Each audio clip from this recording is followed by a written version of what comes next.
Le 28 novembre 2022, Laurie Delhostal annonçait sur ses réseaux sociaux être atteinte d'un cancer.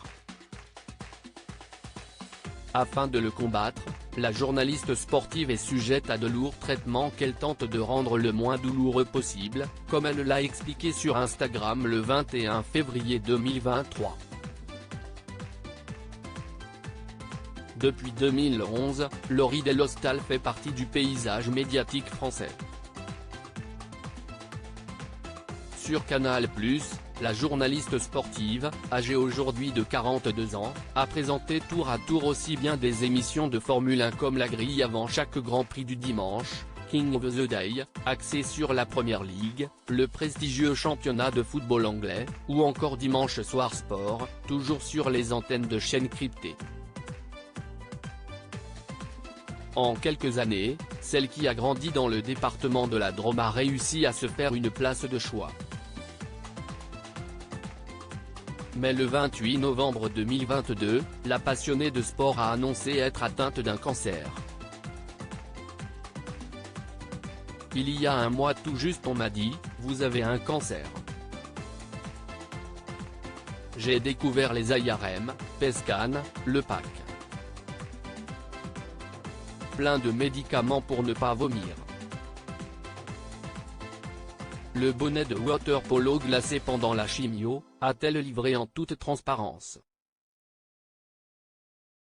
Aujourd'hui, c'était les 20 derniers entraîneurs du PSG le 6 février 2023, la compagne de Pierre Rabadan, ancien rugbyman, s'exprimait sur son compte Instagram, la semaine qui vient de s'achever, je suis allé aussi loin que l'on puisse aller avec des traitements qui reviennent inlassablement, en Chine fêter le nouvel an, mais ça tombe bien c'était à 10 minutes à pied de chez moi, déclarait-elle sur le ton de l'humour devant un décor typiquement chinois. Je suis allé aussi loin également que mon mental ne pouvait le supporter. J'ai découvert la fièvre sous chimio et je me suis retrouvé claqué, capoute, sur le flanc, rétamé.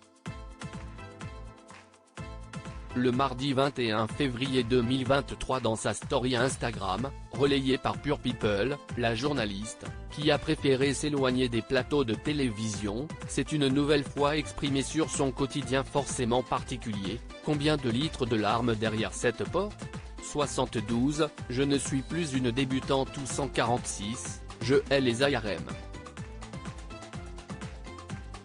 Évidemment, ce fut 146, livre-t-elle, avant de poursuivre en livrant sa méthode afin de souffrir le moins possible durant son traitement. J'ai une méthode désormais pour arriver à tenir dans la machine, je me force à répéter des listes pour occuper mon esprit.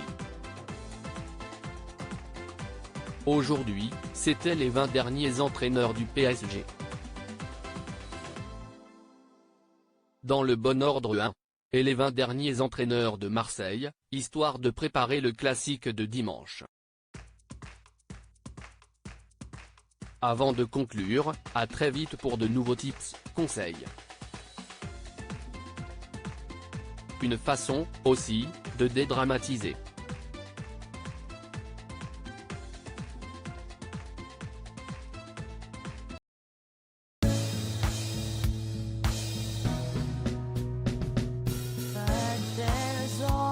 Times through the rough times I think